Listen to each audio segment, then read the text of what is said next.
आइए दोस्तों, मैं प्यार भरा नमस्कार करता हूँ।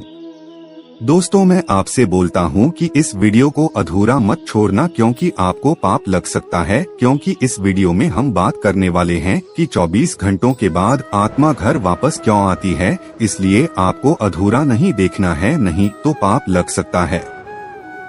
दोस्तों, मैं यहाँ पर कुछ लिखता हूँ जीवन मृत्यु से संबंधित है। एक संस्कृत का श्लोक है, जब उक्त एक संस्कृत का श्लोक है, जाट से ही ध्रुवो मृत्यु, ध्रुव जन्म मृत्यु से स्मार्ट परिहार ये थे न तुरंत सूचित उमर हंसी। अर्थात इसका अनुवाद करें तो हम पाएंगे कि जिसने जन्म लिया है उसकी मृत्यु निश्चित है और मृत्यु के बाद पुनर्जन्म भी निश्चित है। 8 अपने अपरिहार्य कर्तव्य पालन में तुम्हें शोक नहीं करना चाहिए। और दोस्तों, मृत्यु सत्य है, मृत्यु अटल है, मौत को कोई भी नहीं टाल सकता। धरती पर जन्म लेने वाले प्रत्येक मनुष्य की मौत निश्चित है। दोस्तों, वीडियो में आगे बढ़ने से पहले आपसे अनुरोध है कि हमारी प्रस्तुति आपको पसंद आती है तो वीडियो को अभी लाइक कर चैनल को सब्सक्राइब कर ले। अब वीडियो को आगे बढ़ाते हैं। गरुड़ पुराण में हमें मनुष्य के जीवन और मरण से संबंधित ऐसे कई रहस्यों के बारे में पढ़ने को मिलता है, जिन्हें जानकर कोई भी व्यक्ति अपने जीवन की गति को सुधार सकता है।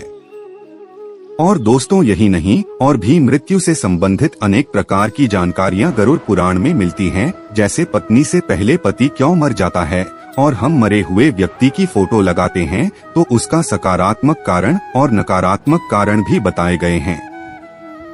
और भी कई जानकारियां बताई जाती है गरुड़ पुराण में। लेकिन आज की प्रस्तुति में हम जानेंगे कि मृत्यु होने के बाद 24 घंटों के बाद आत्मा वापस क्यों आती है।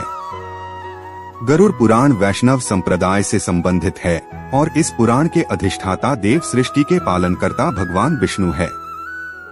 आपने हमारी प्रस्तुति गरुड़ पुराण भाग 1 में देखा कि कैसे यमदूत उस जीव आत्मा को यमलोक ले जाते हैं।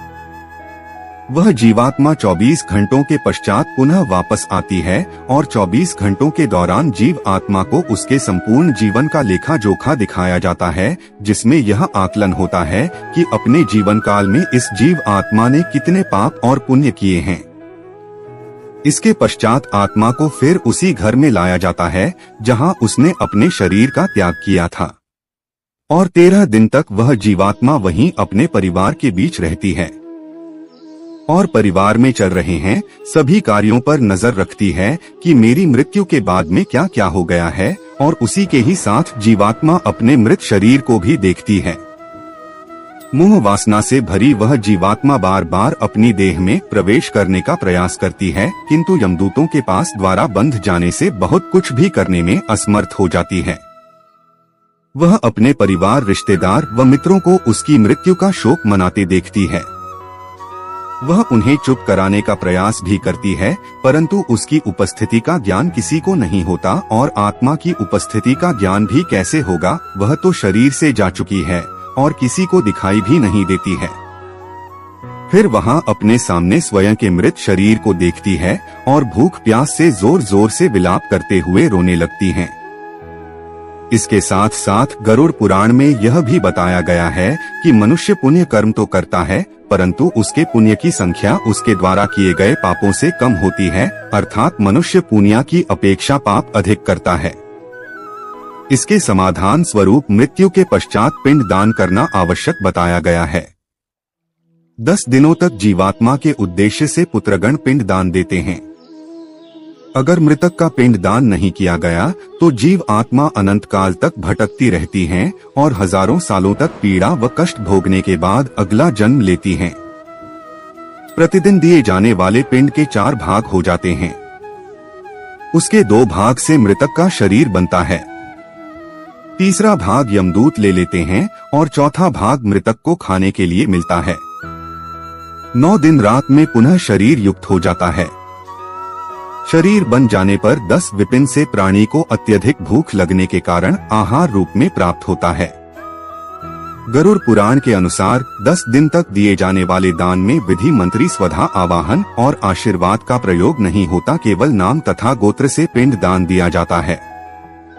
मृतक का दाह संस्कार हो जाने के पश्चात उन शरीर उत्पन्न होता है। मृतक का दाह संस्कार हो जाने के पश्चात पुनः शरीर उत्पन्न होता है।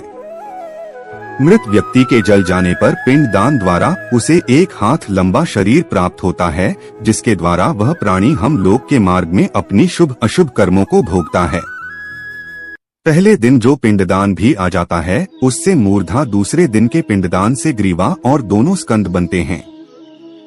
तीसरे दिन के पिंडदान से हृदय व चौथे दिन के पिंडदान से पृष्ठ भाग उत्पन्न होता है। 5वें दिन के पिंडदान से नाभि, 6ठे दिन के पिंडदान से करते प्रदेश, 7वें दिन के पिंडदान से भाग, 8वें दिन के दान से गुरु, 9वें दिन के पिंडदान से तालु है और 10वें दिन के पिंडदान से क्षुधा की उत्पत्ति होती है।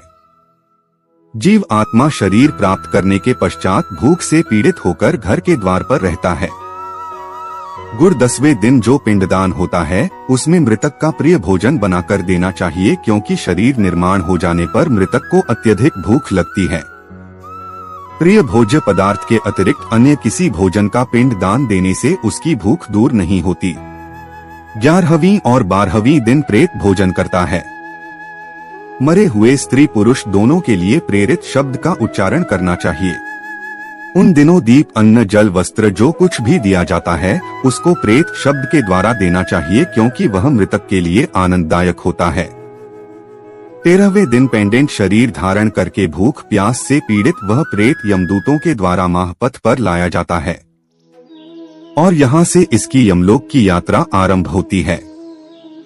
मनुष्य अपने कर्मों के कारण ही मृत्यु के पश्चात होने वाली यातनाओं को भोगता है।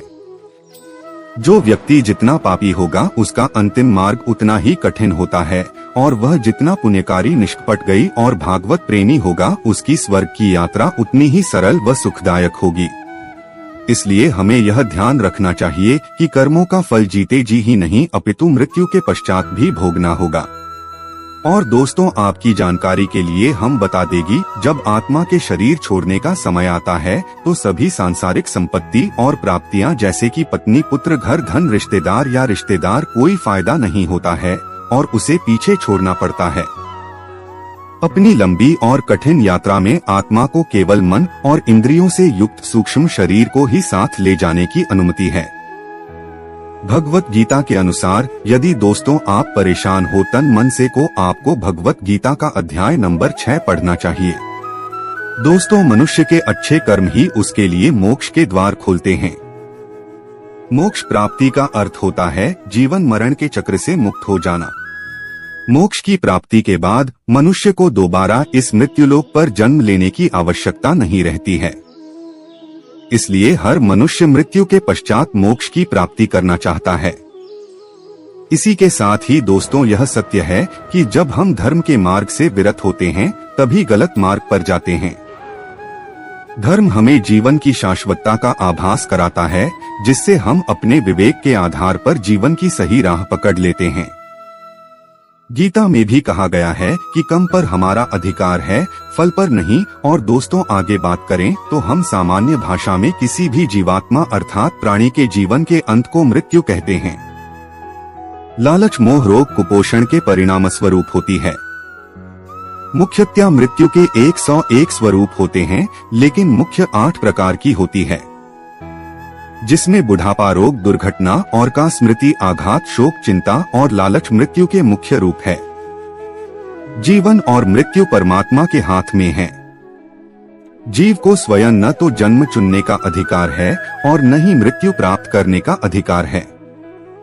जीवन जीने के बाद जब जीव मृत्यु में प्रवेश करता है, तो उस अवस्था में उसे फिर जन्म लेने के लिए हजारों लाखों वर्षों तक प्रतीक्षा करनी पड़ती है। लेकिन जो सिद्ध पुरुष परमात्म तत्व में लीन हो जाता है, उसे पुनः गर्भ चुनने का अधिकार रहता है। वह स्वेच्छा से गर्भ चुन सकता है, लेकिन अन्य जीव वैसा नहीं कर सकते। जीव केवल जी सकता है, जीवन पर उसका कोई अधिकार नहीं होता। जब मृत्यु का काल आता है, तो परमात्मा उसे अपने हाथों मृत्यु नहीं देता। वह जीव को स्वयं ऐसी प्रेरणा दे देता है कि वह स्वयं अपने आचरण से, अपने व्यवहार से जीवन को नष्ट कर देता है। बुद्धि विवेक से नियंत्रित होती है।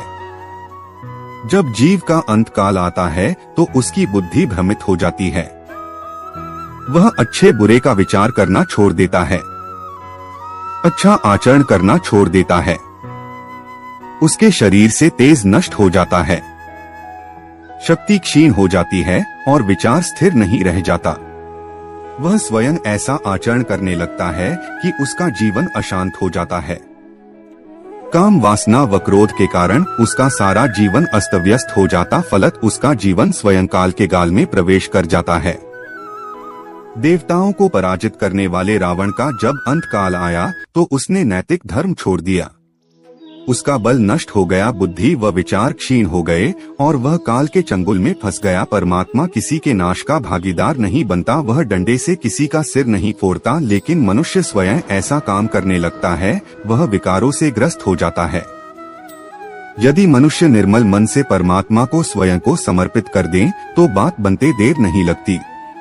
श्री राम ने तो स्वयं कहा है कि मेरे लिए सबसे प्रिय वही भक्त है जो छल छिद्र और कपट से दूर है।